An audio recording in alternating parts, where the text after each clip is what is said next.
Gracias, gracias. Muy buenas tardes a todos. Qué bueno que nos acompañan. Este es un evento concurridísimo. La verdad es que ha sido un esfuerzo interesante. No vamos a tener muchos protocolos porque, bueno, pues todos venimos a escuchar a Carmen. Simplemente queremos, de mi parte, como director de la Facultad de Comunicación, para los que no me conocen, soy Israel León O'Farrill, y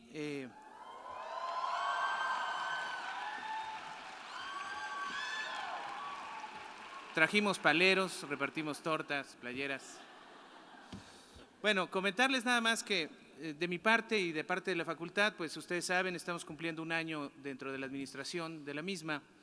Y bueno, pues esto es un evento impresionante, la verdad es que nos sentimos muy contentos.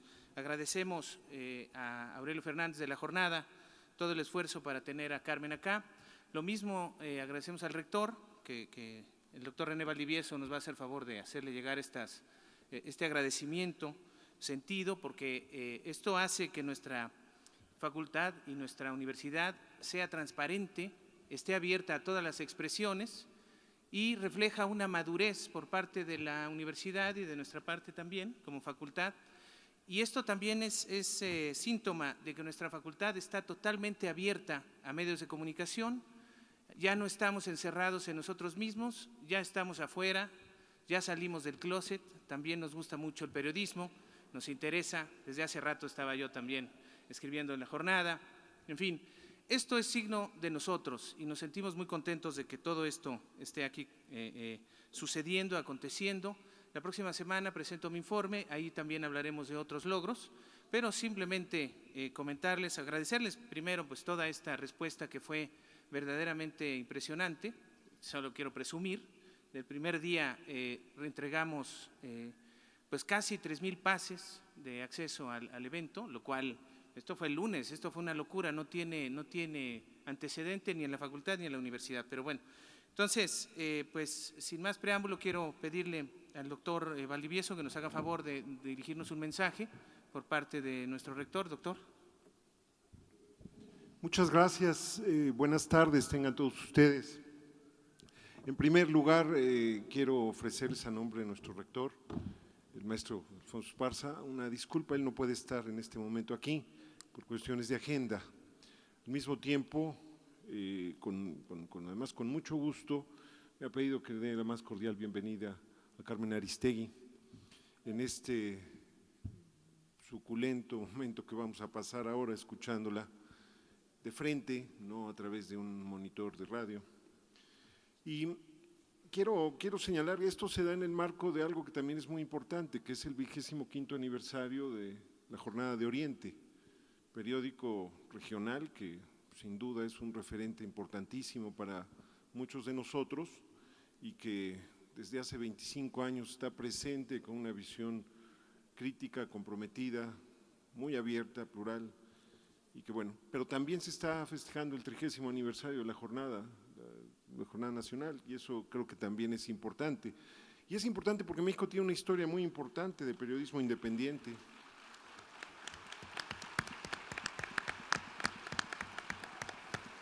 México tiene una historia muy importante de periodismo independiente, escrito y ahora también hablado. Por eso el recibir aquí a una periodista destacada, comprometida, valiente, como lo es Carmen Aristegui, en el contexto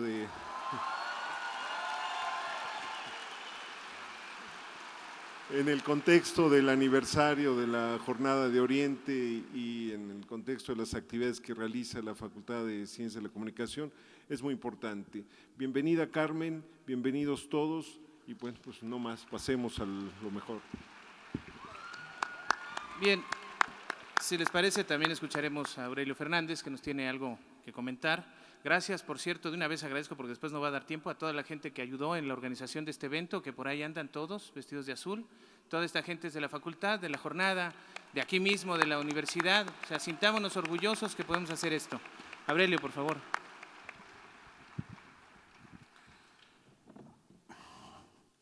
Bueno, primero quiero hacer un reconocimiento al rector y a la administración porque nos permitieron conjuntamente a la Facultad de Comunicación y a la Jornada de Oriente, a hacer este evento. Tiene que ver con lo que vamos a decir acá y el rector ha tenido entre la certeza y la valentía de establecer la autonomía universitaria frente a las presiones diversas que le ejercen todos los días. Así que Valdivieso, por favor, es un gusto estar contigo acá, de compartir muchas ideas contigo y dile al rector de nuestra parte, en cuanto podamos hacerlo personalmente, que así lo haremos. Tengo un saludo a todos los muchachos y a los no tan muchachos que están aquí con nosotros. Muchas gracias por haber venido.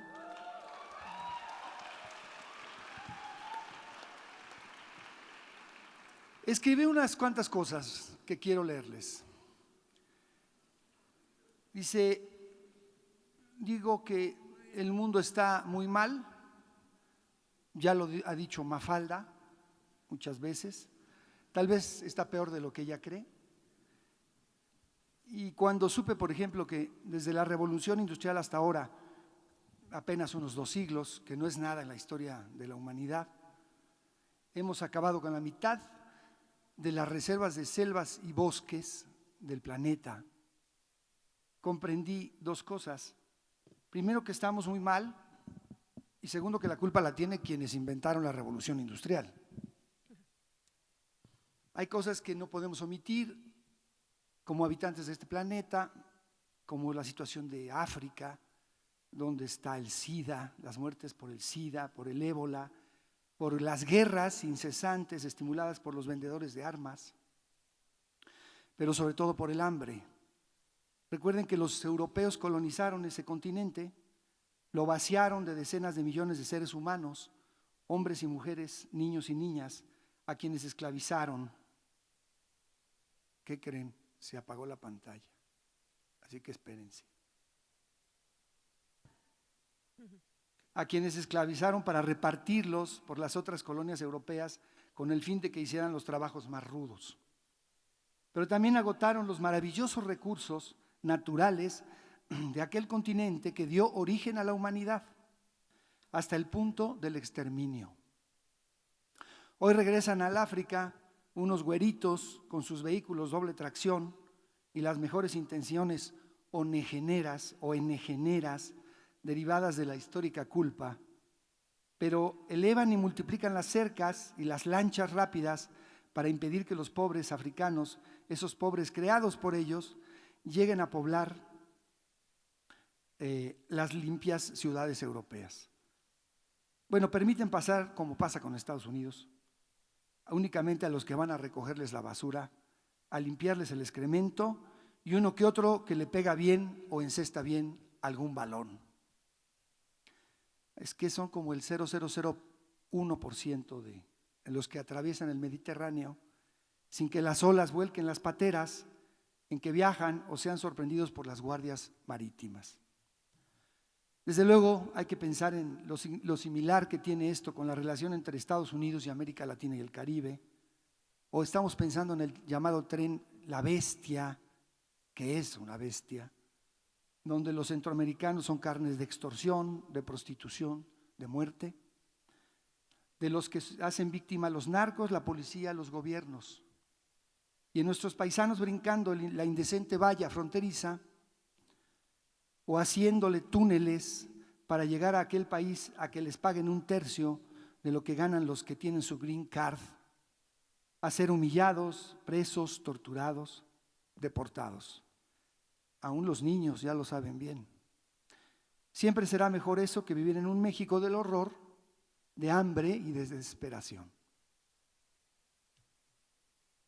Perdón por este punto de vista pesimista, pero es que no vi el informe del señor presidente.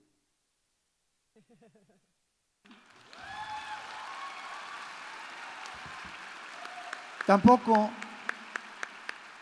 he visto los boletines informativos del señor gobernador, ni he podido subirme a la rueda de la fortuna.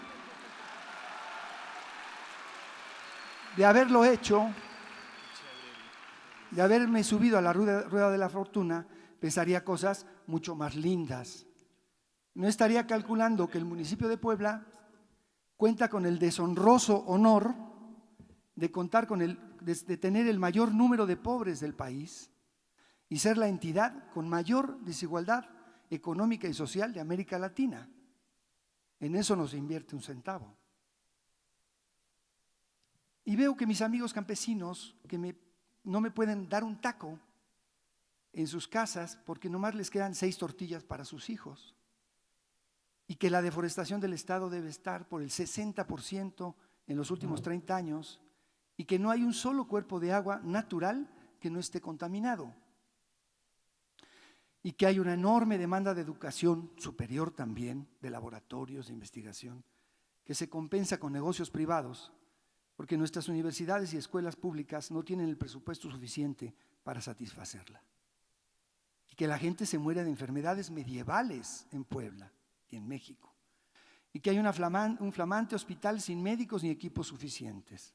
Pero tenemos unos andadores volados de la Rueda de la Fortuna, la nueva sede de gobierno, se llama el CIS, no sé qué necesidad había de hacerla y lo que nos va a costar, 30 años de deudas.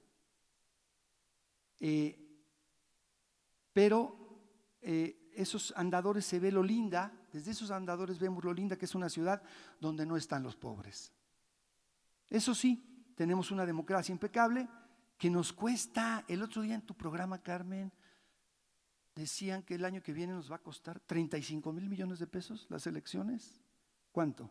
¿Y el pronóstico de Jorge Alcocer era qué? ¿Lleva 50,000 millones? Una cosa así. Eso nos cuesta esta democracia mexicana y nos va a costar cada día más. Y que nadie cree en ella.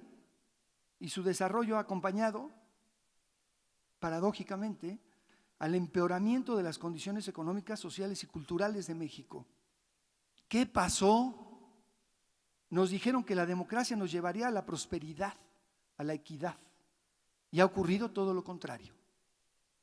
No por la democracia en sí misma, sino por esta mal llamada democracia secuestrada por los usufructuarios del todo, las televisoras, las mafias de todo tipo, los partidos, los IFES, los IFAIs y los tribunales. El voto libre es minoritario frente al voto comprado, al coaccionado, al manipulado, por el miedo y los medios de comunicación masiva, que son, lo hemos visto una vez más, sobre todo las grandes televisoras, los beneficiarios absolutos de esta democracia mexicana. No me quiero poner amargoso, porque ya se ve que se me da. Más bien quiero hacer preguntas. ¿Quién da a conocer todo esto en México? ¿Quién lo cuenta? ¿Quién propicia la reflexión, la discusión y el análisis sobre esta situación? Pocos, muy pocos.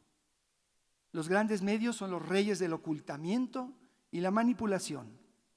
La verdad les es a estos grandes medios lo que la kriptonita Superman. Pero el poder no… ¿A poco ya no han leído a Superman ustedes tampoco? Porque me ocurren cosas terribles. Por ejemplo, nadie sabe ya de los jóvenes universitarios de cuántos tiros se murió Rosita Alvírez. ¿Alguien sabe de cuántos tiros murió Rosita Alvírez? 3. ¿Cuántos? 7. 3. No, de un solo tiro. Acuérdense que la noche que la mataron, Rosita estaba de suerte. De 3 tiros que le dieron, nomás uno era de muerte. Pero bueno, por eso no quisieron a Carmen Aristegui ni Mevisión hace algunos ayeres, en Imagen, en W Radio, y quisieron echarla de MBS, un paisano nuestro, por cierto, cuyo nombre me prohibieron decir. Pero no contaban con una sociedad civil que salió a las calles a defenderla, que la protegió desde otros medios hermanos, como Mi Jornada, desde las redes sociales, pero en la calle misma. Carmen es un caso para registro histórico. Hay veces que me dicen, ¿cómo lo hace ella si está solita? Pero no está sola, Carmen. Es la periodista más acompañada de este país y de muchos otros.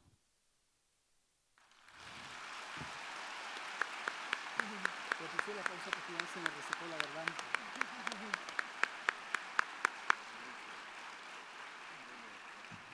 Quiero recordarle a Carmen que en el 18 aniversario de la Jornada de Oriente, ella también nos acompañó aquella vez en la fiesta, porque hacemos muy buenas fiestas en la Jornada de Oriente, ¿eh?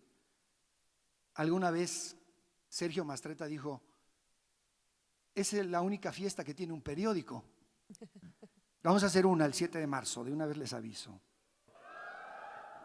Bueno, le dije yo en aquella ocasión que Carmen estaba en el ejército, pero en el ejército de desempleados, porque la habían podido echar de W Radio, donde no le renovaron el contrato porque se puso a decir que Marcial Maciel, el fundador y propietario de un negocio llamado Legionarios de Cristo, era además un mega pederasta consumado.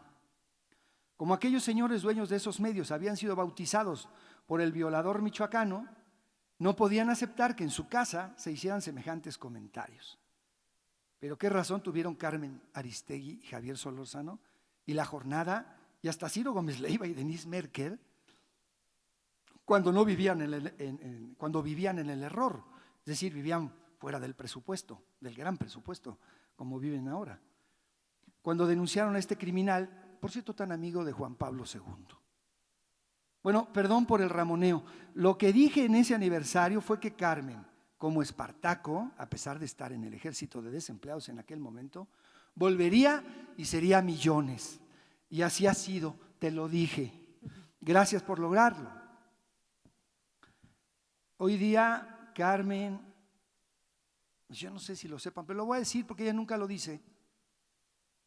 En el portal Aristegui Noticias, tiene nada más ni nada menos que en Twitter 2.200.000 seguidores, no más. Pero en Facebook, sin embargo, hay que decirlo, en Facebook tiene 3.350.000, nada más. Ya sé que lo digo yo porque no lo va a decir ella. Hace unos meses emprendieron una campaña de difamación y acoso contra Carmen y su equipo de trabajo y su portal de alcance increíble, como he dicho. Pero Carmen tiene la culpa. ¿Para qué cuestiona la ley Televisa 2 a sus promotores? ¿Para qué descubre la red de prostitución que desde el PRI del DF se hacía bajo la égida de una excrescencia de grandes proporciones, llamado el príncipe de la basura? ¿Para qué pone en duda las leyes secundarias que entregan al país a una piara de empresarios energéticos insaciables? Al duopolio televisivo que carcome la voluntad popular. No tienen la culpa los que cometen los abusos y delitos. La tenemos los que damos cuenta de ello. Matar al mensajero les parece una solución. En Puebla tampoco quieren que contemos las cosas. Bueno, quieren que les contemos como las vemos transmitidas en la tele o en las radiodifusoras, en todas, no hay excepción. Así quieren que lo contemos. Quieren que solo vean las ruedas de la fortuna, pero no las balas de goma. Quieren que pero hay quienes que les hemos dicho que no lo vamos a hacer así, que lo vamos a contar. Y que nos vamos a aguantar, como nos hemos aguantado casi 4 años, las presiones que ejercen sobre nosotros.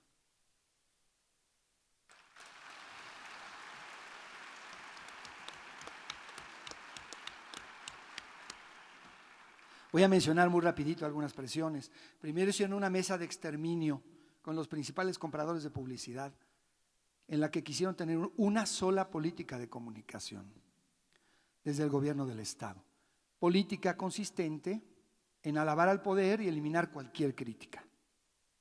Y solo comprar publicidad a los que estaban en una lista que dieron a aquellos asistentes hace 4 años, que yo le llamo la lista de Schindler poblana, porque ahí se apuntaron solo los que estaban asignados para sobrevivir. No estaba la Jornada de Oriente, por cierto. Luego hubo intentos de arreglar con las matrices nacionales, a los que tenemos matrices nacionales, para controlar o eliminar las publicaciones locales. Otras presiones se han llevado a cabo, que tampoco son menores, alguna vez se dijo, los vamos a eliminar. No lo dijo cualquiera, ¿eh? Con la pena, aquí seguimos, aquí seguiremos.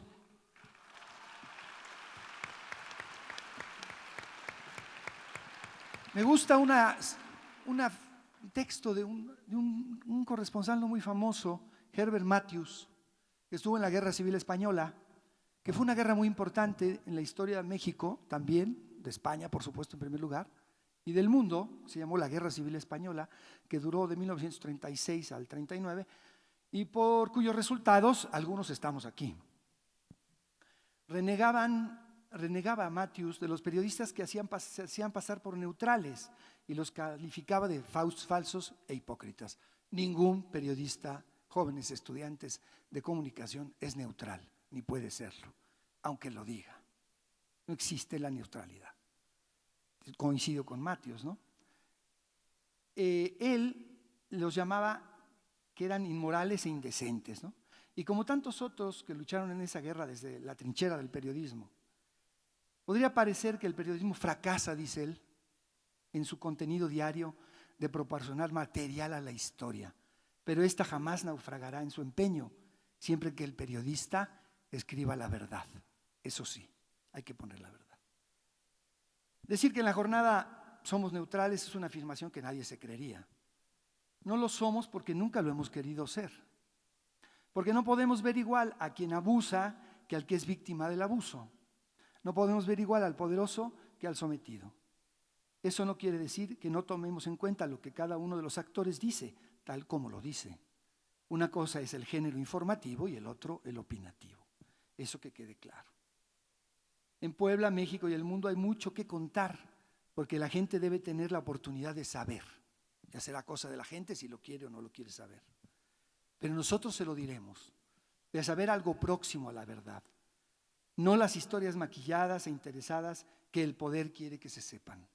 En Puebla, en casi 25 años de trabajo periodístico, no recordamos un gobierno tan intolerante hacia la crítica y mucho menos tan perseguidor de la disidencia. No lo recordamos.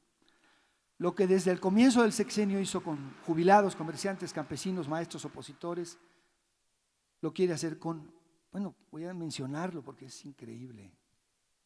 Comerciantes, campesinos, jubilados, maestros, defensores del agua pública, opositores al absurdo y altamente peligroso gasoducto en el Popo, mototaxistas, quienes reclaman que les devuelvan su transporte porque le pusieron uno que no sirve, los defensores del patrimonio histórico como el Centro Histórico o ahora Cholula, a los campesinos que levantan la voz, se les responde con toletes y balas de goma. Eso es así hoy día.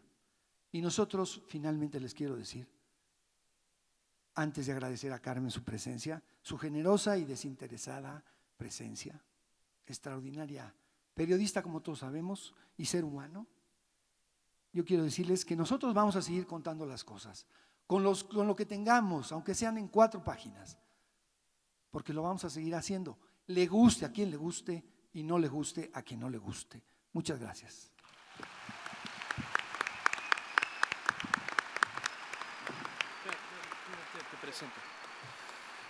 Muy bien, chicos, pues es momento de escuchar a Carmen. Les comento nada más que van a entregar, con los compañeros las preguntas por escrito. Por favor, vayan haciéndolas en lo que Carmen habla para que cuando termine podamos contestar algunas de estas preguntas. Sí, y si hay alguien que tenga algún documento que quiera entregarle a Carmen, que se los den a Susana Rapo, que está allá arriba con nosotros. Saluda, Susana, por favor.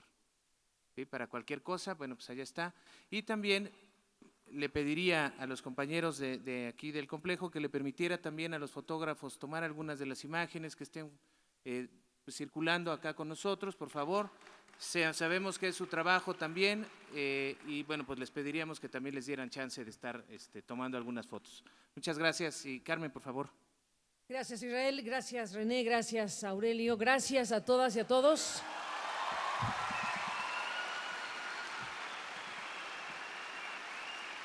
Qué bueno que somos poquitos, porque así podremos hablar más a gusto. Gracias que se han dado cita en este viernes A mi amigo Aurelio Fernández le digo que estoy aquí para celebrar los 25 años de este periódico que dirige. Les digo a ustedes que hay que celebrar precisamente lo que significa que exista un periódico como La Jornada de Oriente, que existan espacios y esfuerzos importantes en el país precisamente para que se ejerza la libertad de expresión. Habida cuenta de lo que acaba de mencionar el propio Aurelio, de situaciones nada fáciles para sobrevivir en un periódico que busca el ángulo crítico, el ángulo independiente, y que, bueno, habiendo una idea de exterminio, de los vamos a eliminar, pues es celebrable que estén aquí, es celebrable que el equipo que hace este periódico todos estos años esté vivo, estemos siguiendo de cerca su trabajo, y eso ustedes como nadie tienen que valorar. El hecho de que un periódico, de que un periodista, de que un periódico sea cerrado, de que un periódico sea ahorcado, de que un periodista sea asesinado o de que un periodista sea silenciado, desde luego que afecta a los periodistas, pero afecta definitivamente a la sociedad. Cada agresión, cada ataque a un medio de comunicación es un ataque a la sociedad y sus derechos, es un ataque a lo que significa el derecho a saber, el derecho a conocer, el derecho a la información. Así que celebro con gusto la existencia y los 25 años de la Jornada de Oriente. Pues de hecho podríamos con este maravilloso encuentro dar por inaugurados los trabajos de este año por los 25 años de la jornada, los festejos en cuestión. Y celebro desde luego también la autonomía de esta universidad, celebro desde luego la existencia de una universidad querida como esta, que da cabida y espacio a voces diversas, que permite sus instalaciones, su espíritu, su naturaleza misma de favorecer la diversidad, el libre juego de las ideas, el debate público, la exposición de los asuntos del interés general. Celebro la existencia de la universidad y celebro la autonomía para organizar encuentros como este y los que vienen en camino. Así que gracias por la recepción, gracias porque podemos estar aquí juntos en un día como hoy. Y bueno, pues se lanzó la idea de juntarnos o de invitarme a participar bajo un título, bajo una idea de El periodismo de hoy, que fue la mejor manera que encontró Aurelio para que pudiéramos hablar de cualquier cosa. Y cualquier cosa es hablar de las muchísimas situaciones que está atravesando nuestro país en los últimos tiempos. Hablar del periodismo de hoy es plantearnos qué es el hoy, es plantearnos qué significa el tiempo que vive México en estos últimos años, en estos últimos meses, en estos últimos días. Hemos sido testigos en los últimos meses, en los últimos 20 meses, de un trepidante proceso transformador que bien a bien no sabemos hacia dónde nos conduce. México está en movimiento, es el eslogan que oímos de manera repetida en todos estos días con la imagen del presidente Peña Nieto, que con su rostro, su voz, nos dice que este país está cambiando, que este país está hacia otra ruta y nos deberíamos ir preguntando pues cuál es el destino de esta nación, hacia dónde se conduce un país que ha vivido un proceso de esta naturaleza tan intenso, tan profundo, que tiene al país pasmado porque hay una suerte de sorpresa respecto a la velocidad y a los cambios vertiginosos en temas que hasta hace muy poco tiempo eran impensables para México en su transformación. Obviamente, ya decir hoy que la reforma energética y petrolera era un tabú, pues era un tabú y hay que recordar por qué era un tabú. Era un tabú porque significaba para México un elemento identitario, el del monopolio petrolero para la nación. Remontarnos a una historia que le dio ejes de existencia a México es muy importante para medianamente empezar a entender qué es lo que ha pasado en los últimos meses en nuestro país. Del punto de referencia histórico, donde un presidente como Lázaro Cárdenas decidió expropiar para beneficio de la nación la industria petrolera, y tantas décadas después, hoy escuchar que la ruta es en otra dirección y que se cambian ejes fundamentales de un país es algo que nos debe importar a todos. Y los periodistas, hablando del periodismo de hoy, tenemos que estar medianamente a la altura para tratar de recoger las voces, para tratar de reflejar los debates necesarios, para tratar de entender qué significa que se cambien radicalmente ejes de un país en materia no solo de desarrollo económico, sino en el ámbito político y social. Hay en este momento más interrogantes abiertas que certezas. Hay como nunca en este país una enorme cantidad de desafíos. Hay una sociedad que ha visto pasar este tren o esta aplanadora legislativa y política que ha dado giros muy importantes y de los cuales desde luego habremos de dar cuenta. Estamos en un momento donde el ejercicio del periodismo, bueno, en cualquier momento de la historia, el ejercicio de la comunicación y del periodismo son importantes, pero hay ciertos momentos en la historia de las naciones en donde el periodismo está llamado a ser un actor fundamental para tratar de procesar y de entender asuntos de tal trascendencia. El periodismo en la revolución, el periodismo en otras épocas, el periodismo en los tiempos del Tratado de Libre Comercio, el periodismo en tiempos del nacionalismo revolucionario, el periodismo en el México que se mueve, para usar el eslogan oficial. Es un elemento fundamental para cualquier sociedad tener información, saber de qué va la historia de su país, saber el quién es quién de las decisiones, saber cuáles son las pulsiones de una sociedad. Es intrínseco a la condición humana la necesidad de comunicar, la necesidad de interaccionar, la necesidad de saber qué nos hace país, qué nos conecta, qué nos cohesiona, qué hace que seamos, en este caso, mexicanas y mexicanos. Estamos, pues, transitando en un periodo, como digo, en donde hay más interrogantes que respuestas, porque bien a bien no sabemos quién tendrá la razón en términos concretos.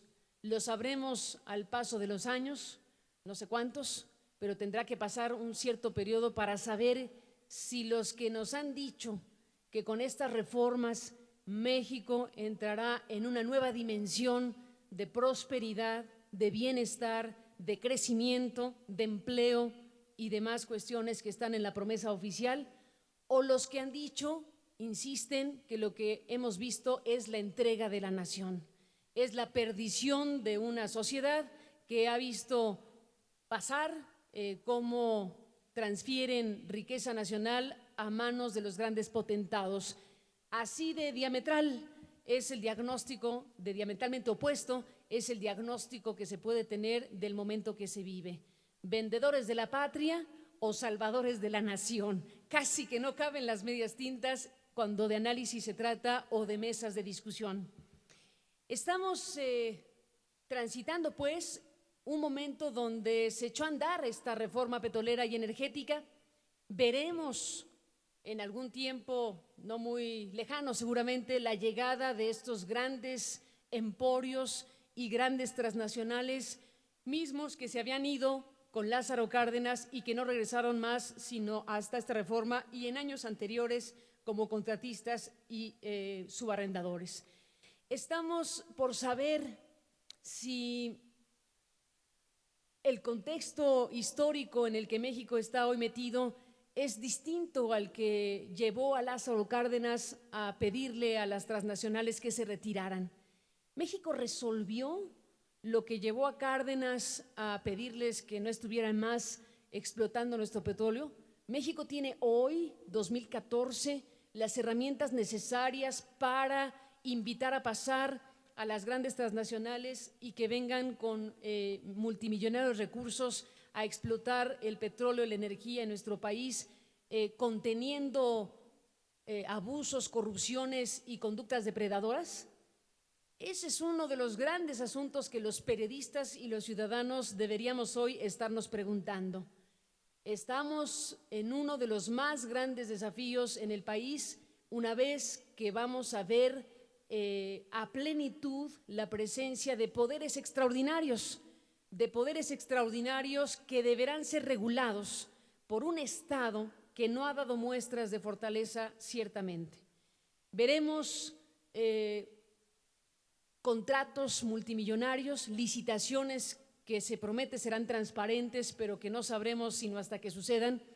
Veremos si el Estado mexicano es capaz de reglamentar y regular e instrumentar una reforma con estos tamaños sin que se traduzca la llegada de estos grandes empresarios en una conducta depredadora que consuma en pocos años la riqueza nacional. Son los desafíos principales y ciertamente creo que ahí no tenemos demasiadas buenas noticias. No tenemos todavía las herramientas mínimas que incluso se prometieron pero no han aterrizado. Que si una Comisión Nacional Anticorrupción, que si una fiscalía especializada para combatir los abusos y los actos y corruptelas, eso está ahí entre que lo hacen y lo analizan. Va más rápido la apertura que las herramientas para regular y para instrumentar apropiadamente una reforma que ya fue.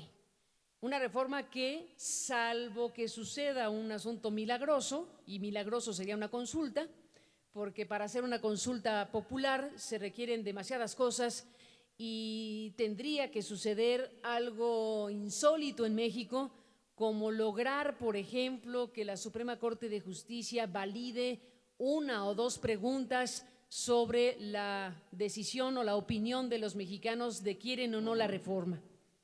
Esa consulta popular, que sería el resquicio donde la sociedad mexicana, si es que esto sucede, se podría expresar para un sí o un no a una reforma, un sí o un no a algo que ya se promulgó, un sí o un no a algo tan trascendente, un sí o un no a algo que cambia radicalmente ejes del país. Esta herramienta recién nacida, que es la consulta popular, que está ahí en una de las reformas que se han aprobado en los últimos tiempos, la reforma político-electoral, que incluye ahora esta herramienta de democracia participativa. Bueno, no crean que es así de fácil, hay que juntar un montón de firmas, hay que llegar a la Corte para que valide la pregunta y que no se salga de los parámetros que la ley indica, y si eso ocurre, para que sea vinculante, tendrían que acudir a las urnas para decir un sí o un no, pues casi un 40% de los votantes. Se presenta muy difícil un ejercicio de esta naturaleza. Sin embargo, más allá de su viabilidad y más allá de que eso se pueda traducir en algo que no pasó, que es consultarle a la gente, preguntarle, ¿quieren que hagamos lo que ya sucedió? ¿Quieren que validemos lo que ya fue aprobado y promulgado por un Congreso, que de eso habremos de hablar, y un Ejecutivo que presentó las iniciativas? Hace un momento Aurelio hablaba del tema de la democracia, y aquí estamos frente al otro gran desafío que tiene que ver precisamente con el tamaño y la calidad de la democracia mexicana, si es que le queremos llamar así a lo que hoy estamos viviendo. Y me pongo en ese tenor porque, en efecto, este procesamiento de 11 grandes reformas trascendentes, radicales y estructurales cruzó por un procesamiento legislativo que dejó todo que desear. Aquí habemos muchos ausentes, habemos en el sentido de los ciudadanos. No fue un procesamiento democrático como merecerían reformas de este tamaño.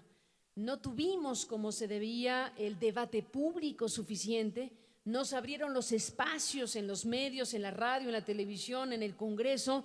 Sí hubo foros, sí hubo encuentros, pero desde muchos puntos de vista hay un déficit democrático, hay un déficit que incluye esta pregunta de qué quisiera la sociedad.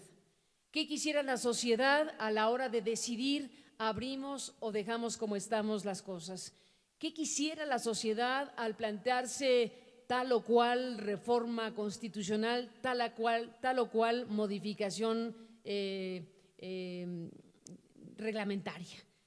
Esa presencia limitada de la voz de los ciudadanos y de las ciudadanas, esa crisis de representatividad que existe en el Congreso mexicano nos obliga a preguntarnos de qué calidad es la democracia en nuestro país. Esa manera de procesar reformas trascendentes en donde fuimos testigos de ver a legisladores que fueron capaces de votar en las comisiones unidas de alguna cosa sin tener el dictamen previamente.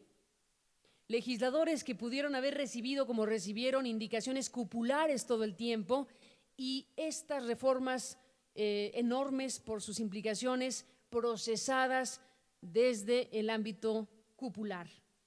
¿Dónde está la sociedad? ¿Dónde estamos los mexicanos y las mexicanas cuando están cambiando las fichas y el juego? ¿Dónde está la voz de los especialistas, de los científicos, de los estudiantes, de los periodistas? Los espacios y los encuentros que se puedan organizar, evidentemente como este, y los que podamos ir abriendo en el camino, son de enorme valor, porque si no nos juntamos y nos decimos, si no nos juntamos para contarnos, entonces no tenemos una razón social en realidad.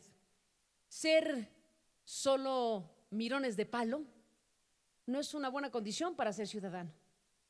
Ser observadores a distancia y no tener garra ni presencia para hacer valer el punto de vista o la opinión o las posturas o los temas del interés general es renunciar a la naturaleza misma de la sociedad. Por eso es tan importante subrayar este tema y debatir lo más que se pueda sobre la representación de nosotros a la hora de decidir, a la hora de tomar decisiones que nos impactan a todos y a los que vienen y por millones y por décadas que están por transcurrir. Estamos hablando del periodismo en el México de hoy, y ese México de hoy incluye, desde luego, otros ángulos de revisión. Están las reformas, está la manera en que hicieron las reformas, están las preguntas que dejan las reformas y están los grandes desafíos. Están las herramientas que tenemos y las que no tenemos para que la voluntad de la sociedad se exprese o no se exprese. Y están otras cosas que impactan enormemente a una sociedad. Por ejemplo, la violencia. Por ejemplo, factores que han afectado seriamente el alma nacional, que han afectado el ánimo, la coexistencia, la convivencia, las redes de la sociedad.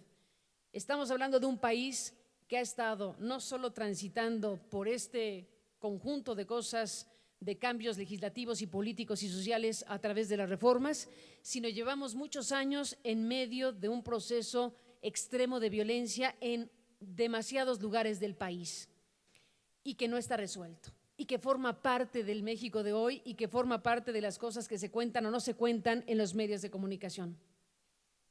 Si creemos que la violencia y los crímenes derivados del crecimiento de los cárteles del narcotráfico y de la delincuencia organizada ha disminuido por no hablar de ello o por hablar menos de ello, pues estamos equivocados. Si nos atenemos a los informes oficiales, todo va a la baja, y no me refiero al Producto Interno Bruto, que también. Me refiero a los indicadores de homicidios dolosos y culposos, a torturas y demás cuestiones que están formando también parte del balance de estos primeros años de sexenio. Si comparamos las informaciones que apuntan a la baja para dar idea de que ese asunto está en ruta de solución y observamos otros indicadores independientes, serios pero independientes de la voz oficial, nos podemos dar que hay trechos enormes de distancia entre unos datos y los otros. Ahí está otro ejercicio de periodismo independiente muy valioso en el norte del país.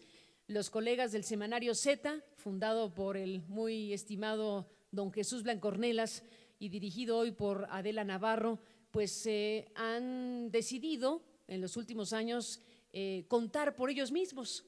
Dado que las cifras oficiales siempre dejan que desear o causan suspicacia, han elaborado una metodología a partir de la información oficial, por cierto, de las informaciones que las procuradurías locales y el Sistema Nacional de Seguridad ofrecen. A partir de ello, revisan la numeralia del horror. La última numeralia del horror nos hablaba de que había 38,000 muertes relacionadas con el crimen organizado en lo que va del sexenio. 38,000 muertes, es una locura y no muy distinto a los indicadores que veíamos en el sexenio pasado. Si nos atenemos a el informe que presentó Peña Nieto el martes pasado en el Palacio Nacional, vemos, por ejemplo, su afirmación de que las violaciones a los derechos humanos pues han disminuido, y eso se ve en que, eso se puede identificar y saber en los reportes de la CNDH, porque han bajado las recomendaciones de la CNDH a los ámbitos oficiales por violación a los derechos humanos. Uno tendría que preguntarse si bajaron las violaciones a los derechos humanos o lo que bajaron fueron las recomendaciones de la CNDH, con un titular que está, al parecer, en búsqueda de su reelección. Si tomamos eso como referencia única, pues entonces podremos pensar que el asunto va en vías de mejorar. Pero si nos atrevemos a buscar otras vías independientes, y hablando de la jornada, vemos las 8 columnas del día de ayer y hoy, pues podemos ver cómo Amnistía Internacional hace un reporte sobre la tortura, y que nos digan hoy, 2014, que la tortura es una práctica generalizada entre policías, militares y agentes de seguridad en el país, y que la impunidad por esos hechos es casi total, pues entonces nos daremos cuenta que aquí alguien no está diciendo completa la verdad. Entonces, ese es el México de hoy, esa es parte del México de hoy, de la enorme cantidad de situaciones atípicas, irregulares, extremas que nos ha tocado vivir y de las que creo tristemente nos hemos acostumbrado. Y digo esto un poco para sacudirnos a nosotros mismos, porque no puede ser que andemos por la vida así nomás, sabiendo que 38,000 personas, las que hayan sido y por lo que haya sido, estén asesinadas en el marco de disputas entre cárteles, de acribillamientos viles, de ejecuciones. Y no vayamos muy lejos, porque hablo de los muertos, pero hablemos de los desaparecidos. ¿Cómo camina un país que tiene miles de personas desaparecidas? ¿Cómo caminamos nosotros por las calles habiendo tal cantidad de personas de las cuales no se tiene noticia desde tanto tiempo atrás? ¿Qué hacemos con las madres, con los padres, con los hijos de aquellos que simple y llanamente se los llevaron, los desaparecieron y al final de la historia forman parte de ese México de hoy? Podemos deslumbrarnos con el espectacular proyecto del arquitecto Foster y Romero. Podemos decir, no, bueno, pues esto sí es la modernidad. Y desde luego que es la modernidad, un proyecto con esas características impresionantes. Vamos a ver si la zona lacustre nos hace favor de no hundirse de estos, ni cosas por el estilo, y que la ingeniería hidráulica que existe también, pues hace viable ese proyecto que se presenta como el emblema de la modernidad y el paso de México a nuevos tiempos. Así de contrastante es este país, así de brutalmente contrastante es México, que por un lado nos deslumbran con un conjunto de videos y de imágenes que nos hacen imaginar Dubái en lugar del Zócalo capitalino. Bueno, el Zócalo capitalino hecho estacionamiento últimamente, ¿no? Que después de que ya hicieron el Zócalo estacionamiento, cualquier cosa puede pasar en este país, una infracción masiva al reglamento de tránsito. Así de brutalmente contrastante es nuestro país, ese aeropuerto, ese diseño, el arquitecto non plus ultra del planeta que viene y dice así serán las cosas, contrastando con ese otro cacho del México de hoy que nos habla de los miles de desaparecidos, que nos habla de los muertos en medio de escenas de violencia absolutamente inadmisibles y de la impunidad rampante y de esto que dije hace un momento, de una sociedad que se acostumbra. No nos podemos permitir como sociedad, y este encuentro nos puede servir para tomar conciencia mayor de ello, No nos podemos permitir como sociedad, como universitarios, como periodistas, como estudiantes, como sociedad, no nos podemos permitir esta indiferencia. ¿Cómo hacer compatible todo este conjunto de ideas y de imágenes de progreso, de modernidad, que vamos a ver si se traducen en hechos reales en los próximos años, con esto que ya no son promesas, ni ideas, ni ilusiones, sino realidades duras y concretas que forman parte de la sociedad en la que vivimos? Violencia, muertes, desapariciones. Indicadores que terca y neciamente no embonan con la voz oficial. Una realidad más bien necia que no acaba de embonar con este discurso de prosperidad. ¿A qué viene que nos digan por enésima vez que las proyecciones de crecimiento del PIB van a la baja? Ganas de fastidiar la fiesta, la verdad. Ganas de ponerle un grano de sal a tan hermosa copa de leche. ¿A qué vienen esas encuestas que luego por ahí circulan en donde dicen que la imagen de la presidencia va a la baja, si todo apunta a la luminosidad? La realidad sí creo que tiene problemas últimamente.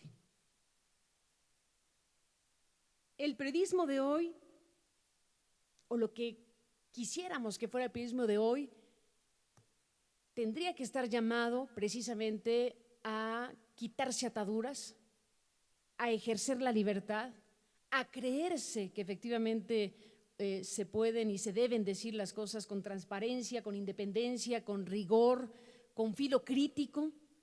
México tiene problemas y problemas serios para ejercer periodismo en libertad.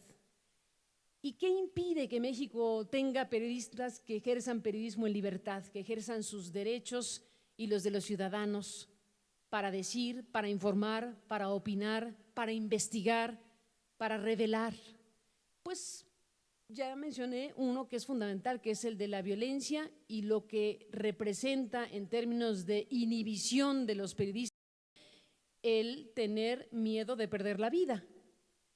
Si un país como el nuestro lleva cargando una lista demasiado grande ya de periodistas muertos en los últimos años, uno puede entender en ciertos lugares del país, en ciertos circuitos de la población, en donde los periodistas prefieran no denunciar, no hablar del cacique de la esquina, no confrontarse con el gobernador, no señalar las irregularidades de los poderes de un lugar, precisamente porque corren el riesgo de que haya una agresión directa a sus personas.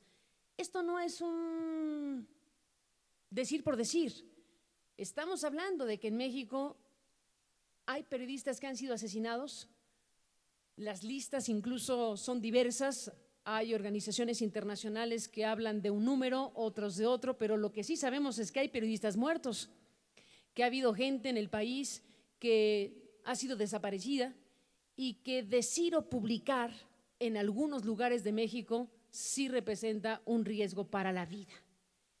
Y eso nos lo tenemos que decir en voz alta. Y eso nos tenemos que hacer cargo como sociedad, no es admisible. No solo porque se atenta contra nuestros principales derechos a saber y estar informados, sino porque ese grado de impunidad es una invitación a volverlo a hacer. Si matan a un periodista y no pasa nada, como no pasa nada cuando matan a otro de los 38,000 o más que pueda estar muerto en cualquier circunstancia, cuando tenemos un sistema de justicia colapsado, y no puede ser de otra manera la palabra, porque tenemos demasiados casos judiciales ni siquiera abiertos. Cada uno de esos asesinatos, de quien sea, del peor rufián del mundo o de una persona que iba pasando en esas cifras por miles, cada uno de esos casos debería tener abierta una averiguación y un proceso judicial para sancionar a los responsables. Nos hemos acostumbrado también solo a la numeralia. Nos hemos acostumbrado a que matan y matan, pero no hay consecuencia para nadie. ¿Cuántos de los casos, porque hablamos de periodismo hoy, cuántos de los casos de periodistas asesinados han sido resueltos? 1, 2, y eso es un decir. La impunidad raya al 100%. Y podrán decir, bueno, le pasa a los demás, y sí, la impunidad raya al 100% en otros casos de delincuencia. Pongámosle foco al significado que tiene matar a un periodista. Significa que se cercenó la posibilidad de estar informado, que se dañó a un pedazo de la sociedad que en ese periodista pudo haber tenido un informe, un reportaje, una revelación, una crónica, una fotografía. La sociedad mexicana tendría que tener el tema de las muertes y desapariciones de periodistas como un tema suyo. Es un tema de gremio también, pero no es solo un tema de gremio, es un tema de la sociedad. Me gustaría, ya que pasaron papelitos para preguntas y respuestas, yo digo que podemos entrar a la sesión de las preguntas sin respuesta y podemos entrar en este intento de interacción entre ustedes y los que estamos aquí en la mesa. Solo quisiera cerrar esta primera intervención diciendo que este país nos da para la celebración, como lo dije al principio, para celebrar que estamos aquí, para celebrar la existencia de los 25 años de la Jornada de Oriente, para celebrar la autonomía de la universidad y la presencia de ustedes aquí, y también para hacernos cargo de la enorme cantidad de desafíos y de problemas que la sociedad mexicana y el México de hoy nos depara. Creo firmemente que las universidades, los jóvenes, los que hoy nos escuchan en este encuentro, son desde muchos puntos de vista el factor fundamental para que las cosas sean distintas.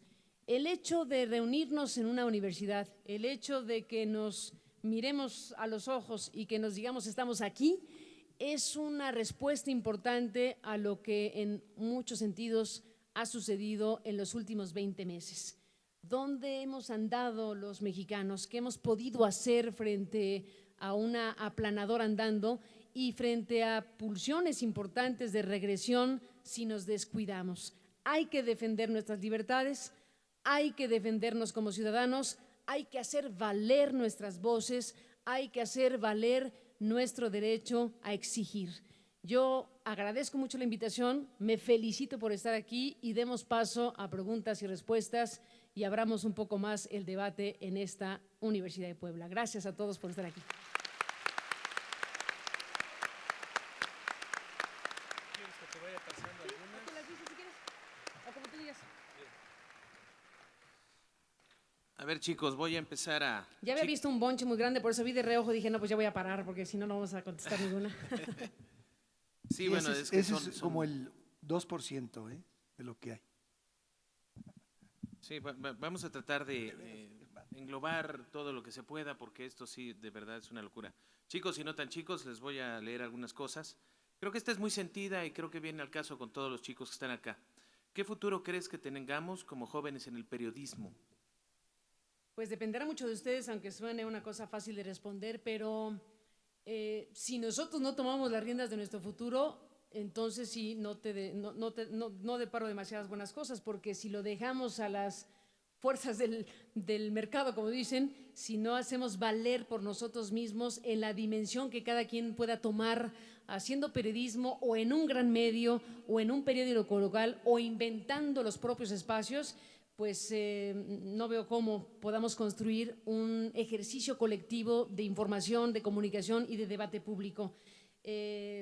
Lo más importante es creer que se puede y hacer para que se pueda. Es fundamental tener ese motor de vida. No me parece buena idea que los chicos que están estudiando para periodistas tengan en mente que la salida mejor que puedan tener es esperar a que alguien les llame para que se integren al Canal 2, que si les llaman sería una buena cosa, pero está difícil que les llamen por teléfono para que pasen al estudio 5 de las instalaciones. Es un tema donde el impulso personal y colectivo es muy importante. Es muy importante que cada uno de ustedes tome conciencia de su propia construcción. Leer, informarse, inyectarse todos los días curiosidad es el motor principal de la vida de un periodista. Si no les gusta leer, si les dan flojera los documentos, si mejor preferirían estar en otro lado en lugar de escuchar un debate sobre algún tema, a lo mejor no es el perfil de vida que les convendría. Un periodista tiene un impulso permanente y sobre todo el gran motor de la curiosidad, del interés por las cosas, de querer debatir, de querer contrastar, de querer saber y sobre todo contar. De eso estamos hechos y yo creo que aquí habemos muchos con ganas. Oye, a ver, yo no voy a preguntar, pero es que me decía el otro día alguien de los de comunicación, y te voy a preguntar a ti, ¿tú cómo empezaste? A ver. Pues yo empecé como ustedes en la escuela, en la Universidad Nacional Autónoma de México, en la Facultad de Ciencias Políticas, estudiaba por ahí. Pues mira que yo empecé, como pasa muchas cosas en la vida, por casualidad en una parte. No todo es azar, pero ayuda un poquillo.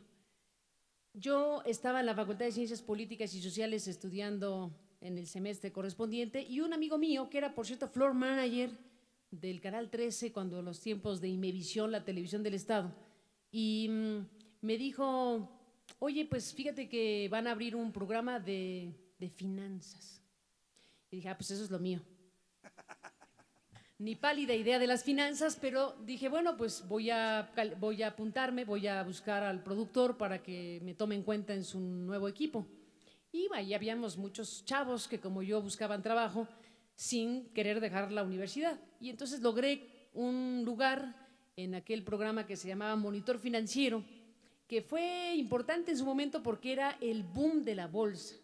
Fue un boom que vivió, ustedes son jóvenes, ni se acuerdan. 87, ¿no? 80, ya aquí les va a dar la cuenta de mi edad, cosa que no quería, pero ni modo. En el 87 estaba un boom bursátil en México, que después, como buen boom, se convirtió en un crack, que fue una serie de desgracias personales para muchas personas que apostaron por la bolsa de valores. El caso es que, para no hacer mucho cuento largo, yo entré a trabajar a ese programa y yo hacía parte de los guiones, hacía investigación para que los conductores del programa pudieran presentar al público informaciones financieras, económicas y de ciertos reportajes. ¿Y cómo es que salí en la televisión? Pues como suele pasar, un chiripazo. Un buen día, en ese programa que era diario y en vivo, hubo una inundación o algo por el estilo y ninguno de los dos conductores que tenía que estar ahí llegaba, ni llegó. El productor, que recuerdo con cariño, Fernando Valdés, volteó rápidamente a su alrededor y dijo, tú. Y entonces como de chiste, entonces de pronto dije, ¿yo qué? ¿Yo? Entonces, en un segundo, de pronto, estábamos en la necesidad de que 5 minutos después había que salir al aire en un programa donde la que hacía los guiones, pues estaba en el micrófono y en la televisión. A lo mejor no lo hice tan mal porque luego ya me invitaron a hacer una pequeña sección, pero sí fue aterrador el asunto, porque al final uno, supongo que cuando sale en la televisión por primera vez, medianamente tiene que hacer un ejercicio previo de meditación, de serenar los ánimos, en fin, a lo mejor por eso soy yo un poco acelerada porque todo fue así tan intenso y tan rápido. Entonces, bueno, ¿cómo empecé en la televisión? Así empecé en la televisión y después pues fui ganando algunos espacios, pude trabajar en la radio, en Radio Educación, y como trabajaba en un programa de economía y finanza en la televisión, me invitaron a participar en una producción en Radio Educación sobre la economía, se llamaba Los Economistas, y luego, bueno, en fin, ya vinieron Era del otras cosas. Colegio Nacional de Economistas. Exactamente, Claro. una coproducción de Radio Educación y Los Economistas. Yo que soy economista decía, ¿y esa qué hace ahí? Pues yo me decía lo mismo. En fin, son pequeños pasos que va dando uno en la vida y ustedes como chicos, la mayoría de este público que está universitario, que está buscando sus espacios, etcétera, sí ayuda la suerte, sí ayuda al azar, pero hay que trabajar también para ello. O sea, el momento y la circunstancia accidental que en este caso pudo haber ocurrido para que una muchacha que pues estaba estudiando para ciencias de la comunicación, pero que bien a bien uno nunca sabe dónde va a trabajar. Uno dice, bueno, yo voy a estudiar ciencias de la comunicación y bien a bien uno nunca acaba de saber para dónde se conducen las cosas. Sí sería bueno que le fueran pensando qué les gustaría hacer y dónde les gustaría estar, pero también es muy importante que sepan que cualquier cosa que se presente en la vida de oportunidad laboral no sucederá del todo bien si no viene acompañada de su propia inversión en ustedes mismos, de su preparación, de las lecturas que hayan hecho, de las películas que hayan visto, de los debates a los que hayan sido partícipes, de las cosas que van nutriendo a un profesional. Y eso no se lo regala a nadie. Esa construcción la hace cada quien a partir de su interés, de su curiosidad y de sus ganas de ser y de estar ante una sociedad que tiene derecho a tener información, que quiere periodistas inteligentes, libres e independientes, y yo confío que muchos de ustedes lo van a lograr. Bien. Voy a tratar de resumir algunas de las preguntas porque muchas van más o menos por la misma dinámica. He puesto algunas acá porque ya han sido contestadas, que tienen que ver con trayectoria, con algunas ideas hacia los jóvenes que quieren trabajar periodismo, etcétera, ¿no? Pero aquí hay algunas que hablan sobre diversos temas de la reforma en telecomunicaciones, cómo va a afectar a tu programa en particular, cómo nos afecta en general a pues la radio, a la televisión, etcétera, etcétera. Pues mira, ese es un gran tema, desde luego. ¿Qué es lo que tenemos en el México de hoy sobre ese tema? Además de la petrolera, la segunda gran reforma de los últimos 20 meses, o una de las reformas más importantes, efectivamente es la de telecomunicaciones y radiodifusión. Si ustedes se acuerdan, cuando la cúpula política firmó el llamado Pacto por México, firmaron ahí el presidente, los presidentes de los partidos, los legisladores, etcétera, y en las primeras hojas de la presentación del Pacto por México pusieron que en buena medida se harían esas reformas para que el Estado mexicano pudiera combatir, pudiera desmontar los grandes poderes fácticos. Incluso es de llamar la atención que se haya firmado por parte del Ejecutivo y los demás un texto que decía con todas sus letras poderes fácticos. ¿Y por qué digo esto? Porque poderes fácticos son aquellos grandes consorcios que por su dimensión, por su tamaño, por su influencia, por su manera de hacer las cosas, se convierten en poderes sin atribuciones legales, pero que tienen efectos enormes en la vida política, en la vida social, en la vida de todos nosotros. No solo son poderes económicos per se, que lo son, sino son poderes que inciden de diferentes maneras en ámbitos en los que no están invitados. Y no están invitados a hacer cosas como para poner a un candidato desde la televisión. La democracia dice que eso no es así, aunque suceda. Los poderes fácticos son aquellos que pueden conducir las cosas para que la voluntad de una sociedad pues se trastoque al sobreexponer a alguien en campañas atípicas y anormales que hacen inevitable la candidatura de un gobernante en un contexto de esta naturaleza. Los poderes fácticos se pueden dar de diferentes maneras. Por ejemplo, poderes fácticos también se dan en el crimen organizado y el narcotráfico. Son aquellas cosas, son aquellos elementos de una realidad nacional que están fuera de los códigos democráticos, que no están en su dimensión y en su respectivo lugar. Todo esto lo digo como antecedente para decir que llamaba la atención que se pusiera en un texto del Pacto por México que había que hacer que el Estado mexicano atemperara o redujera o eliminara a los llamados poderes fácticos, y que no se trata de exterminar ni empresas, ni personas, ni cosa por el estilo, se trata de colocar a cada quien en su lugar para que el asunto funcione saludablemente o en términos democráticos. La reforma de telecomunicaciones estaba llamada, en buena medida, a hacer eso en lo que tiene que ver con los llamados poderes fácticos de la televisión o del sistema mediático mexicano. Se echó a andar una reforma constitucional cuyo corazón tenía que ver con enfrentar un gigante inmenso como Carlos Slim y todo su poderío económico, enfrentar de otra manera la existencia del pernicioso duopolio televisivo y hacer cosas para que ese gigantismo mexicano tan dañino a la sociedad y tan dañino a la competencia y tan dañino a nuestras aspiraciones mínimas democráticas pudiera entrar en otra dimensión. Y entonces se hizo una reforma de telecomunicaciones que tenía en buena medida la idea de que, bueno, vamos a ver, primero, para enfrentar el asunto hay que nombrarlos por su condición. Y entonces no les llamaron dominantes en la ley, les llamaron preponderantes en una parte de esta historia. Y entonces, pues había que identificar quiénes eran los agentes preponderantes en las telecomunicaciones. Pues ahí no hay la menor duda de quién es el preponderante y casi único, que es evidentemente Carlos Slim.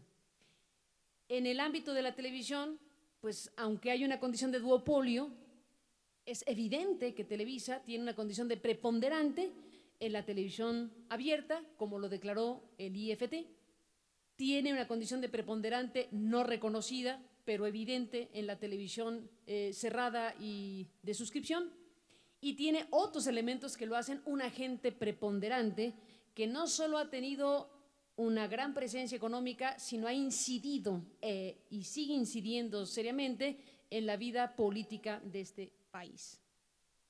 Y están otros actores en el mundo de las telecomunicaciones y la radiodifusión. ¿Qué sucedió? Que hubo un juego de fuercitas y lo que se logró en una reforma constitucional, que no fue poca cosa, por cierto, que no fue poca cosa, se fue disminuyendo, se fue modificando con las llamadas leyes secundarias. Y entonces, ¿qué es lo que tenemos en este instante? Tenemos una reforma constitucional de tal tamaño y vino después un proceso donde la presión, la negociación, los cabildeos y los francos cochupos en el Congreso hicieron que las leyes secundarias pudieran ir en contra de buena parte de lo que dice la Constitución. Y entonces tenemos, por ejemplo, como logro de una reforma constitucional, la creación de órganos autónomos del Estado, cuya idea de creación era quitárselos al ámbito político y crear instancias como en las democracias, en donde los que dan y quitan las concesiones, los que reparten el espectro de la nación, sean personajes técnicamente capacitados, autónomos del poder político y cuyas decisiones tengan que ver únicamente con razones económicas de competencia y de capacidad técnica. No con que si el presidente le cae bien o mal a alguien y le da tal o cual concesión. Quitarle la discrecionalidad al tema de las telecomunicaciones era un propósito fundamental de la reforma de telecomunicaciones.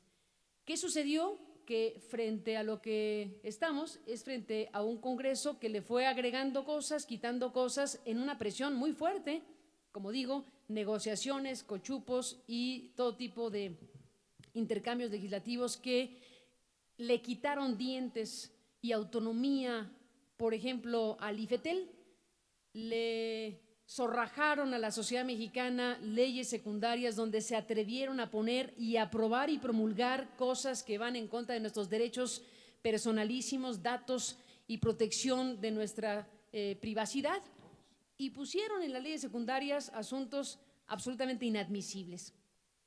¿Qué sucedió? Que las criaturas recién nacidas del IFETEL y el nuevo IFAI, por ejemplo, no hicieron valer su condición legal de autónomos y acudir a la Suprema Corte de Justicia para decirle a la Corte, oye, quiero que veas que estos, lo que me dieron en la Constitución me lo están quitando con las leyes secundarias. Pues resulta que esos órganos autónomos recién nacidos, producto de la reforma de telecomunicaciones y radiodifusión, pues están dando muestras de que ni son tan autónomos ni están a la altura de lo que se les dio, y que las presiones nuevamente y que el statu quo imperante se volvió a imponer y los inhibió. Si ustedes ven lo que pasó en el IFAI y lo que pasó en el IFETEL en los últimos días, se podrán dar cuenta de lo que quiero decir. Al IFAI llegaron 200 y pico organizaciones y personas defensoras de la transparencia y de la protección de datos personales a entregar un documento para decirles, por si hacía falta un empujoncito, vayan a la Corte y digan que lo que dejaron en las leyes secundarias los legisladores atenta contra el derecho de la ciudadanía a su privacidad. ¿Por qué dejaron en las leyes secundarias? ¿Por qué le pusieron y luego le dejaron asuntos que nos dejan en total indefensión y que le van a permitir a la autoridad, sin orden judicial, que le pida a los agentes de las telecomunicaciones que resguarden nuestros datos y que de ser necesario se los entreguen a la autoridad, dicho muy simplonamente? Eso que parecía un imposible y que uno creía, yo creía, que lo habían puesto para quitarlo de esas fichas de negociación en la construcción de las leyes. Vamos a poner este párrafo que es inadmisible, van a dar una batalla tremenda para que lo quitemos y ya que estén cansados se lo quitamos. Pues no se lo quitaron, a lo mejor porque no se dio la batalla, y entonces ahora tenemos que la autoridad tiene una herramienta absolutamente fuera de toda proporción que no fue a defender el IFAI, a pesar de que el IFAI tenía atribuciones para decirle a la Corte, quita eso por favor. Queda claro que había una decisión de altísimo nivel en los circuitos de poder y del statu quo de que no se le moviera nada a las leyes secundarias de la reforma de telecomunicaciones. Tan es así que ni eso, que es lo de los datos personales, dio para que fuera a la Corte. Ya no digamos el IFT, el Instituto Federal de Telecomunicaciones, de 7 comisionados, 5 dijeron no vamos a ir a la Corte, a pesar de que las 2 comisionadas que promovieron una controversia constitucional hicieron los estudios necesarios para identificar 52 atropellos a la Constitución desde las leyes secundarias. ¿Por qué no fueron a la Corte para que la Corte resolviera si sí o si no esas leyes afectan la autonomía del IFETEL, afectan sus atribuciones y un conjunto de cosas absolutamente inadmisibles? ¿Por qué no fueron? ¿Por qué no se ejerció la autonomía que se les dio en lo constitucional? ¿Por qué me temo que lo que se había ganado en un contexto se perdió en el trayecto y que hoy, en la prueba de ácido de estos órganos recién creados, el IFETEL y el nuevo IFAI, pues simple y llanamente la composición que se dio no garantiza ni sus atribuciones ni su propia autonomía? Así que lo que viene en camino, hablando de los efectos de una reforma de telecomunicaciones, hay que instalarlo en ese contexto. La promesa es que habrá mejores contenidos. La promesa es que habrá más cadenas de televisión y que, por lo tanto, la competencia en la televisión y los medios generará mejores condiciones para los televidentes, los usuarios y los ciudadanos. Pues si de eso se trataba. La pregunta es si sucederá. Yo no tengo demasiadas esperanzas porque la opacidad empieza nuevamente a instalarse con mucha eficacia en esos órganos. ¿Por qué algo tan trascendente como ir o no ir a la Corte a decirle a la Corte, oye, me están quitando lo que me dieron en la Constitución? ¿Por qué no fue una sesión pública como debería? ¿Por qué los comisionados no salen a argumentar por qué dijeron no a la Corte? ¿Y por qué un proceso de licitación de las nuevas cadenas de televisión como el que empezó ayer y hoy no se hace más a la luz del día? ¿Quiénes van a participar? ¿Entre quiénes se va a disputar la nueva televisión? ¿Estamos seguros que nos van a garantizar real competencia o se está perfilando una competencia leal. Entonces, lo que en el papel y la Constitución está establecido, tristemente no está teniendo con claridad una aplicación y una instrumentación en esa materia. Y si México no tiene una real competencia, y si México queda atrapado en un duopolio extendido o en una competencia leal a ese duopolio extendido, pues entonces no hay viabilidad real para una verdadera democracia, porque no hay una verdadera democracia si no tenemos contenidos fuertes, firmes, libres, independientes, los contenidos que una sociedad democrática quiere, merece y le son indispensables para funcionar. Así que, pues a lo mejor estoy muy pesimista, pero lo que he visto hasta el momento no me inspira demasiada ilusión, a pesar de que en su momento me pareció que la reforma constitucional sí tocaba los puntos centrales de ese necesario desmontamiento de estructuras como las que han imperado por décadas en México. Lo que me preocupa no es ya la reforma constitucional, que, como digo, tiene luces y avances importantes.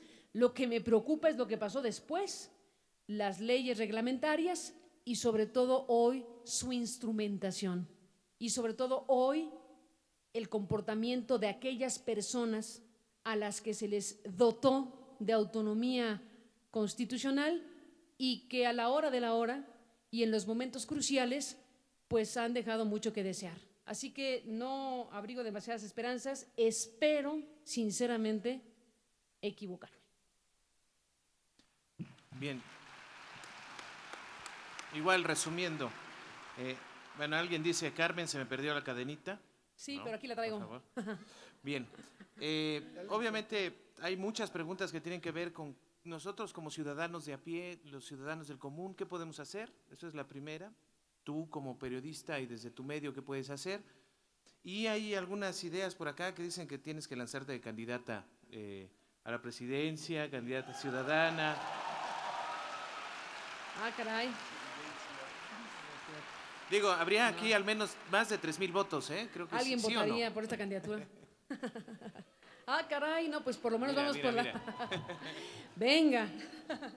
No, pues muchas gracias por la flor. ¿Qué hacer? Esa es muy buena pregunta, porque luego, ante tal catarata de pesimismo como el de Aurelio, que es terrible, yo por eso no hablo mucho con él porque me pone muy mal. Ante tal cantidad de problemas y de asuntos que nos agobian, no hay que perder esta parte luminosa y desde muchos puntos de vista lo que podamos hacer parte de ahí. Hay que divertirnos, hay que continuar, digamos, con nuestra vida y nuestras tareas. Y cuando lanzan preguntas como que, ¿qué hacemos? Yo digo, a ver, aquí no hay recetas. Y ni modo que alguien venga a decir aquí, te toca hacer tal cosa, etcétera. Hay liderazgos, desde luego, y hay personas y situaciones que pueden inspirar y estimular nuestra imaginación y decir para adelante hacia esta ruta o hacia este objetivo. Sin embargo, la parte más importante, me parece, es la conciencia que cada uno de nosotros pueda hacer respecto a su propio entorno, respecto a lo que uno quiere hacer y pueda hacer en cada uno de nuestros circuitos.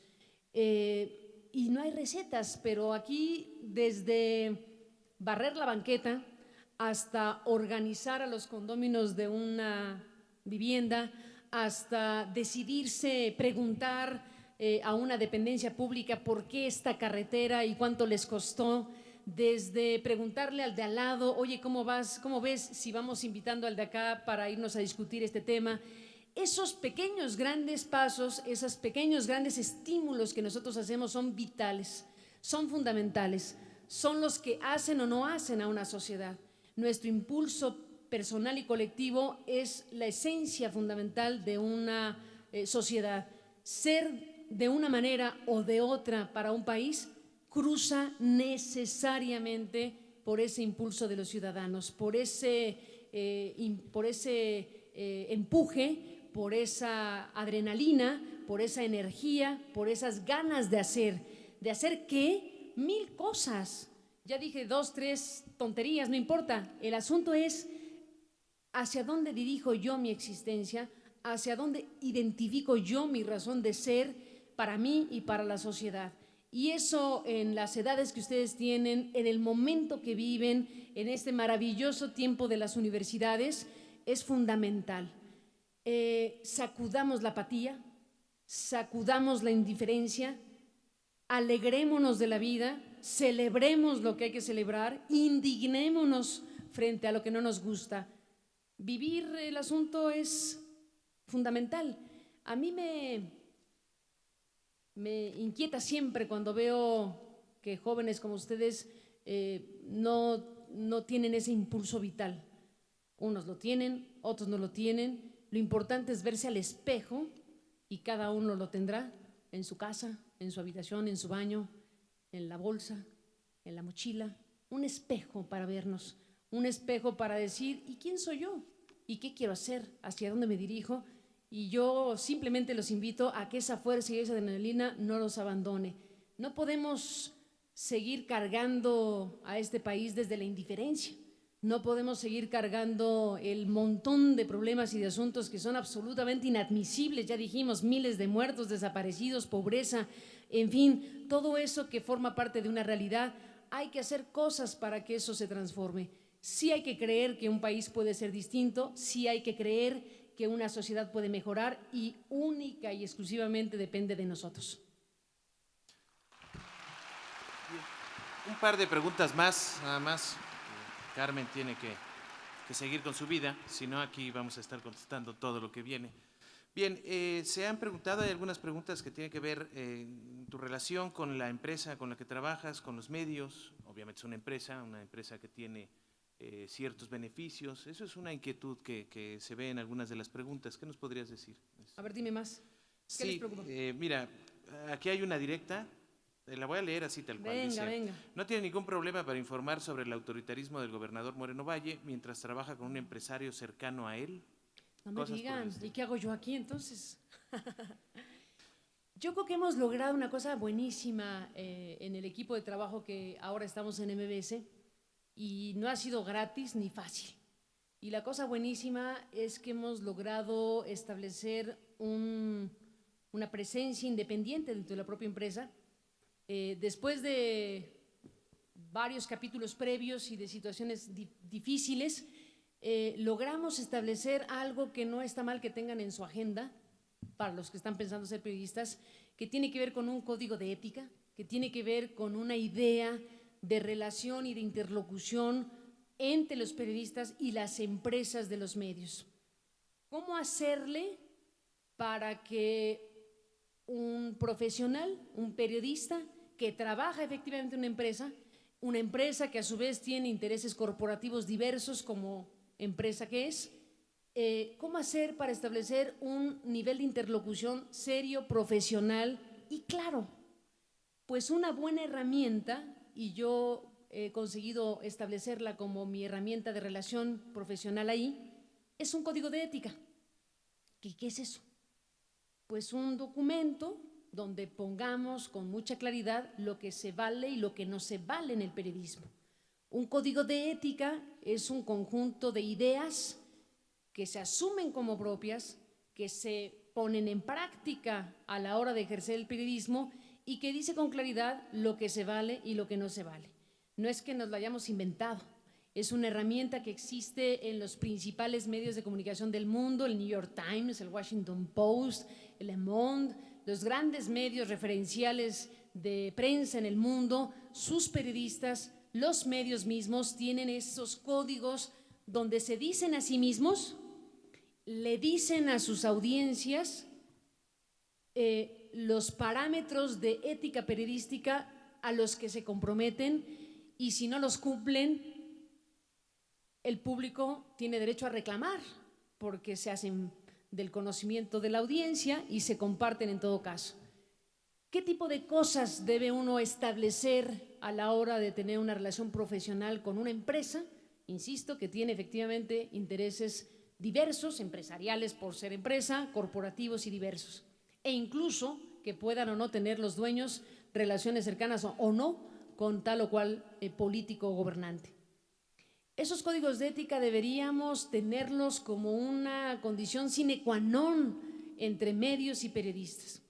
En México, asunto es más o menos incipiente. Hay algunos medios que los tienen, hay algunos que ni siquiera se imaginan tener, pero para dar una idea de mi relación con MBS, una parte muy importante tiene que ver con que al iniciar una relación hace 5 años, pusimos por delante precisamente ese código de ética, que funciona si lo ponemos en práctica todos, que nos establece un nivel de interlocución profesional en donde el periodista dice: yo estoy comprometido a informar seriamente, a no vender las entrevistas, a no hacer pasar noticias falsas como si fueran información, a no hacer campaña a cambio de favores o prebendas, a un conjunto de cosas. Ya pueden ustedes consultarlo si lo quieren porque es accesible. Y esas referencias de la conducta ética periodística que van hablando de la responsabilidad del periodista, de sus compromisos con la audiencia, de poner por delante el interés del público por encima del interés corporativo, de poner por delante el interés general a algún otro elemento que pudiera estar en el interés de un corporativo o de una empresa. Todo eso es mejor ponerlo por escrito, todo eso es mejor decirlo en voz alta, de tal manera que si ocurre algo, un suceso, un incidente, una tensión particular, hay un referente en el cual decimos: ¿y qué dice aquí de entrevistas pagadas? Y aquí yo puedo decir, desde luego, no es aceptable que un periodista le diga a su audiencia: aquí está el señor gobernador, no sé qué quiere usted decir, gobernador? Porque ya hubo un cheque de por medio que recibió o el medio o el periodista. Eso es totalmente inaceptable, aunque la caja registradora suena con demasiada regularidad en algunas estaciones de radio. En fin, la relación de los periodistas con las empresas tiene que cruzar por la relación de los periodistas con su audiencia. La razón de ser de los periodistas es el comunicarse con la audiencia en un medio que es un negocio, en un medio que es un corporativo, en un medio que tiene que entender que incluso, bueno, no incluso, que es mejor incluso para efectos de proyecto de negocios, que el rating, la audiencia y la credibilidad del periodista, pues al que vende los espacios publicitarios en donde deben ir los anuncios y los espacios publicitarios, le funcionará mejor. Así que yo creo que el tema de los códigos de ética, y en el caso nuestro ya con un paso adicional, con un ombudsman, son los terrenos que debemos pisar como periodistas para resolver bien las tensiones propias de decir o no decir algo que puede afectar a tal o cual persona, que le puede afectar a tal o cual empresario. Es mejor decir: aquí está un código de ética, y mejor aún decir: si el periodista infringe un código de ética, la audiencia puede acudir a un ombudsman, que no es un censor, que no está ahí para decirle al periodista qué decir y qué no decir, sino está para decirle a posteriori: aquí el público te reclama porque hiciste algo que va en contra de tu código de ética. Esas son las herramientas de autorregulación que los periodistas debemos insistir en que los medios adopten, y que los periodistas puedan tener una relación con los empresarios de los medios a partir de códigos deontológicos y a partir de códigos de ética. Creo que es el mejor camino que se ha inventado para esta no fácil situación en donde si el empresario tiene X o Y interés o preferencia, pues no impacte o no contamine lo que son los contenidos y los espacios de comunicación y noticieros. Bien, una última pregunta, chicos, también elaborada con todo esto que encontramos acá, que obviamente se lo vamos a dar a Carmen y se lo va a llevar a su casa porque lo va a revisar todo a conciencia. Bien, nada más comentar aquí, bueno, hay varias preguntas que tienen que ver con la violencia en el país, la violencia en el Estado, ¿sí? Violencia no necesariamente llevada a cabo por el ciudadano del común, sino también violencia del Estado. Y hay algunas que hablan sobre la posibilidad, dicen, fíjate, dice, el ánimo de la sociedad civil está ferviente. ¿Qué tan probable es que nuestra organización, me imagino que se refiere al país, llegue a términos más violentos y generen cambios como en una revolución? Es necesaria, poniendo en contexto las dos cosas, es decir, tienes una violencia generalizada, ¿no? Y hay gente aquí dentro de lo que nos está preguntando es si es necesaria una revolución o qué es lo que se requiere. No me pronuncio por la revolución porque son territorios en donde se puede saber cómo empieza, pero no cómo acaba. Y desde todos los puntos de vista, el tema de la violencia es rechazable. No me pronuncio porque la vía de transformación de una sociedad como la mexicana cruce por las armas o por la violencia de la propia población contra el Estado o algo que pueda derivar en guerra civil o cosas por el estilo. Entiendo que hay opiniones diversas sobre cómo debe sacudirse una sociedad para lograr sus transformaciones. Este país ha cruzado por muchas guerras.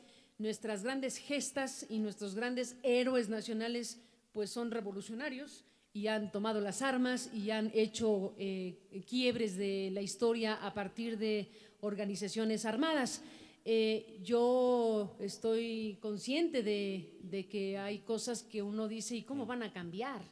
¿A partir de qué? ¿De decirles, oigan muchachos, no sean tan malos? ¿O de tomar el poder de otra manera? Es un debate que debería estar muy abierto, pero evidentemente, y en mi caso personal, no me pronunciaría en ningún sentido por la violencia organizada desde la sociedad para combatir a un régimen que pudiera resultarle adverso o modificable. Yo creo que la apuesta tiene que seguir siendo por la vía democrática. Es un camino empedrado, es más difícil, es complejo, pero desde muchos puntos de vista es la ruta que la humanidad ha encontrado más inteligente, más sensata, más civilizada, y a pesar de que tenemos esta enorme cantidad de problemas y de avances que luego retroceden en corto tiempo o de pasos que damos hacia un sentido que consideramos correcto y luego vemos que se desvían igualmente en pocos meses, a pesar de lo frustrante y de lo desesperante que pueda parecer para muchos un conjunto de situaciones, yo sigo creyendo que la vía democrática, en donde los ciudadanos y las ciudadanas, si no están, pues no hay camino, en donde la discusión, el debate, la vía civilizada y la vía democrática, pues es la que tenemos que explorar y la que tenemos que seguir ensayando todo el tiempo para ir logrando cambios, avances, aproximaciones sucesivas hacia una idea general de una vida democrática. Así que entiendo, sobre todo cuando se cruza por la juventud, que puede haber una carga inspiracional hacia los movimientos armados y que hay efectivamente grandes historias en el país de gente que ha tomado las armas, la revolución, como decía, los zapatistas en su momento. Bueno, en mi humilde circunstancia, no me pronunciaría por esa vía. Perfecto. Obviamente nosotros como universidad tampoco, sin embargo me parece que sí, como universitarios y como jóvenes pues siempre existen este tipo de puntos de vista y creo que era importante comentarlo. Bien, pues les agradecemos mucho su presencia, nos tenemos que retirar, pero… Muchísimas gracias a todos. Un mensaje final, Carmen. Claro ¿algo? que sí, pues solamente decir a René, a Israel, a Aurelio y a todos ustedes que gracias por todo, que echemos por delante la celebración de los 25 años, echemos por delante la autonomía de la universidad y echemos por delante la celebración de que todas y todos ustedes estén aquí juntos en este espacio. Gracias y un abrazo para todos. Gracias a todos, chicos. Felicidades la jornada y felicidades a todos nosotros.